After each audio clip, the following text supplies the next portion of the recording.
sebuah buku bahwasanya barang saya membagi tauhid menjadi tiga sama seperti Trinitas. Subhanallah, apakah semua angka tiga sama dengan Trinitas? Trinitas. Berbeda antara pembagian Trinitas bahwasanya Allah Bapa, Allah Anak, Allah Ibu ya, atau Allah Rohul Kudus. Ini tidak sama dengan masalah tauhid menjadi tiga, karena tiga tauhid ini dipraktikkan oleh Nabi SAW. Mereka mengatakan bahwasanya pembagian tauhid menjadi tiga.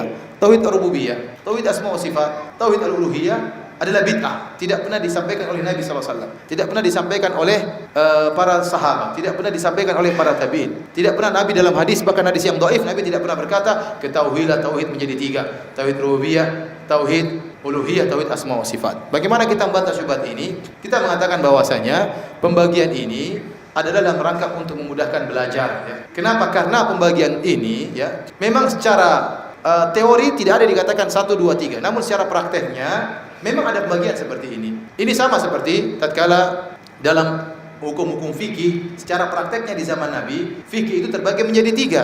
Hukum-hukum, ada hukum artinya mubah, ada menjadi 5. Ada yang mubah, ada yang makruh, ada yang haram, ada yang sunnah, ada yang wajib. Demikianlah para ahli fikih tatkala membagi hukum menjadi 5. Dan ini tidak pernah dinyatakan oleh Nabi SAW. Bahwasanya ketahuilah para sahabatku, hukum fikih terbagi menjadi 5. Ini Nabi tidak pernah mengatakan, dalam hadis palsu pun tidak ada ya. Tetapi setelah diteliti, ternyata hukum-hukum yang disampaikan oleh Nabi bisa diklasifikasikan menjadi berapa? 5. Sama, masalah pembagian tauhid menjadi 3. Ini hanya sekedar penelitian, sehingga setelah diteliti ternyata diklasifikasi tauhid itu bisa dibagi menjadi apa? Menjadi 3 untuk memudahkan belajar. Ini bukan perkara yang baru, perkaranya sudah ada, cuma penjelasannya memang dengan metode seperti ini memang baru, tapi yang dijelaskan memang sudah ada. Sama seperti kita katakan hukum fikih terbagi menjadi 5, sudah ada sejak zaman Nabi SAW. Hanya teori metode penyampaian hukum fikih menjadi 5 itu baru zaman sekarang, zaman para ulama. Sama seperti tatkala kita mengatakan namanya kalimat dalam bahasa Arab terbagi menjadi 3, ada namanya huruf, ada namanya ism, ada namanya fi'il. Di zaman Nabi ini tidak ada, ini sekedar, namun fi'il, ism dan huruf ada dalam pembicaraan bahasa Arab. Sama, tidak ada pembagian bahasa Arab menjadi nahwu dan sharaf. Tidak perlu dibagi seperti ini, hanya metode untuk mempelajari bahasa Arab. Namun nahwu dan sharaf dipraktikkan oleh Nabi dan para sahabatnya. Ini berbicara tentang metode, berbicara tentang metode. Dan ini berbeda dengan bid'ah-bid'ah yang muncul. Kalau bid'ah-bid'ah yang muncul, maka memang tidak dikerjakan oleh Nabi dan hakikatnya tidak ada. Ya, seperti tatkala Ibnu Umar radhiyallahu ta'ala anhuma, kemudian ada orang yang bersin di samping dia mengatakan alhamdulillah wassalamu ala rasulillah. Maka Ibnu Umar tegur, bukan begini Nabi ajarkan kami doa bersin. Nabi ajarkan cuma apa? Alhamdulillah. Tidak ada tambah salawat kepada Nabi SAW. Maka kita mengatakan tatkala seorang bersin kemudian mengucapkan alhamdulillah dirangkai dengan salawat, ini bid'ah. Kenapa? Prakteknya tidak ada di zaman Nabi SAW. Tidak ada. Ya, kalau mau bersalawat silakan bersalawat, namun jangan jadikan rangkaian dalam bersin. Ya. Sama seperti Al-Hafidz Ibnu Hajar rahimahullah tatkala menyebutkan ada orang yang tatkala bersin dia mengatakan alhamdulillah, kemudian dia menyelesaikan surat Al-Fatihah. Hajim alhamdulillahirabbil alamin arrahmanir rahim maliki yaumiddin iyyaka na'budu wa iyyaka nasta'in ihdinas siratal mustaqim siratal ladzina an'amta 'alaihim ghairil maghdubi 'alaihim waladdallin amin. Yang mau jawab nunggu dulu ya. Yang menjawab ya rahmukallah apa nunggu dulu. Kalau kita tegur kenapa kau baca Al-Fatihah? Siapa yang bilang Al-Fatihah jelek? Al-Fatihah memang baik, namun tidak perlu ente baca seperti itu. Cukup mengucapkan apa? Alhamdulillah. Nanti kalau Anda mengucapkan Al-Fatihah sampai selesai, nanti ada yang lanjutkan lagi. Waladhdallin amin, alif lam mim, dzalikal kitabul la raiba fi. Jadi doa bersin jadi panjang ya. Jadi kita katakan ini bid'ah, tidak ada contohnya, tidak ada prakteknya di zaman Nabi. Adapun bahasa Arab, nahwu dan sharaf ada prakteknya, penjelasannya tidak ada di zaman Nabi. Paham? Sama seperti tauhid, rububiyah, uluhiyah, semua sifat ada di zaman Nabi. Kenapa? Rasulullah SAW mentauhidkan Allah dengan 3 sisi ini. Para sahabat mentauhidkan Allah dengan 3 sisi ini.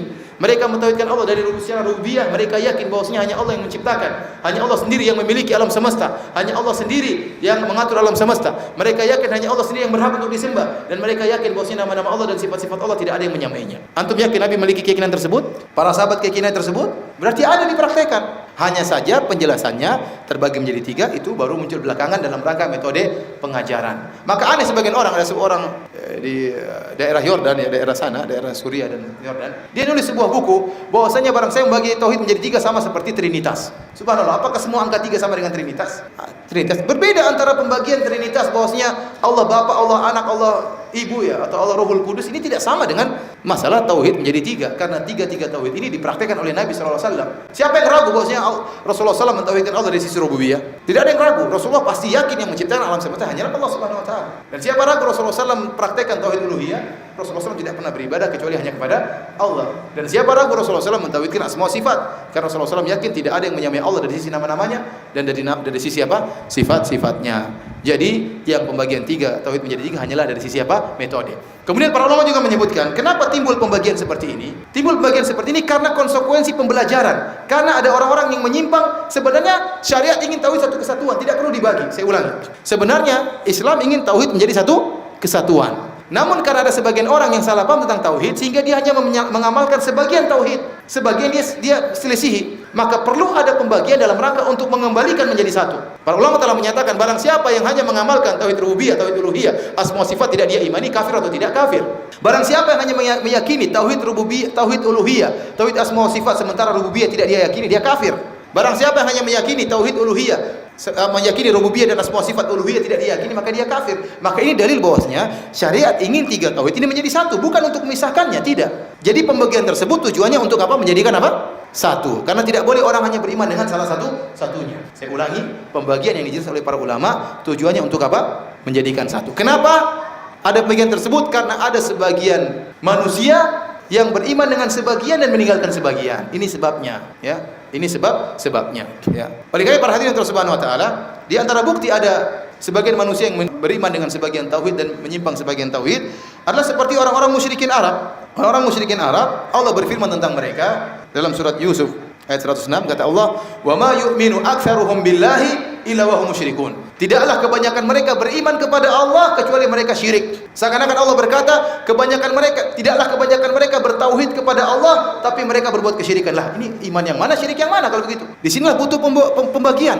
Ternyata mereka beriman dengan sebagian dan syirik kepada sebagian. Dari sini setelah diteliti tentang tafsiran-tafsiran para sahabat tentang ayat ini, ternyata orang-orang musyrikin Arab mereka beriman tentang rububiyah. Mereka beriman bahwasanya Allah Maha Pencipta, Allah Maha Pemberi rezeki. Namun waktunya ibadah, mereka juga beribadah kepada wali-wali Allah, kepada orang-orang saleh, kepada Lata dan Uzza. Jadi pembagian tersebut muncul karena konsekuensi adanya penyimpangan. Paham? Sekarang Anda bagaimana menjelaskan bahwasanya orang-orang musyrikin Arab menyimpang? Kalau ditanya, mereka bertauhid atau tidak? Mereka bertauhid. Mereka syirik atau tidak? Mereka juga syirik. Loh, kok bisa bertauhid sekalian syirik? Baru bisa kita jelaskan. Tauhid mereka pada satu bagian, sementara pada tauhid yang lain mereka syirik. Dalam masalah rububiyah mereka bertauhid, meyakini Allah Maha Pencipta, Allah Maha Pemberi rezeki. Namun dalam masalah penyembahan mereka musyrik. Mereka nyembah kepada Allah dan juga nyembah kepada selain Allah.